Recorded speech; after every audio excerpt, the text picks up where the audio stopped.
গতকালকে লোকসভায় নিশিকান্ত দুবেজি যে মুর্শিদাবাদ মালদার বিষয় নিয়ে যে উত্থাপন করেছেন, আমি তার তীব্র প্রতিবাদ করছি, নিন্দা জানাচ্ছি, ধিক্কার জানাচ্ছি। প্রকৃত ঘটনার কথা তিনি বলতে পারেননি।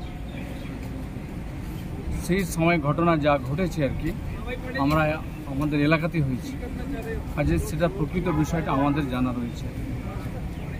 ঝাড়খণ্ড পুলিশের হাতে বাংলার একজন মারা গেছে গুলিতে, তার আমরা নিন্দা করছি। এবং যে ঘটনাটা ঘটেছে সে ঘটনাটা উভয় জেলা, পাকুড় জেলা এবং মুর্শিদাবাদ জেলার প্রশাসনিক লেভেলে তা দুদিন পরে তা মিটেও গেছে। কিন্তু যে ষড়যন্ত্র নিশিকান্ত দুবেজি বা বিজেপি করছে আর কি, বাংলার মানুষ তা মেনে নেবেন না। আমাদের সঙ্গে রয়েছেন আমাদের নেত্রী মমতা ব্যানার্জি, অভিষেক ব্যানার্জি রয়েছেন।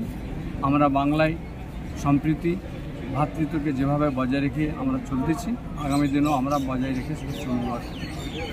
কাজে এই যে মিথ্যা যে বক্তব্য, আমরা আবারও তার তীব্র নিন্দা করছি এবং ধিক্কার জানাচ্ছি আর কি। ঠিক আছে, ভালো আছে।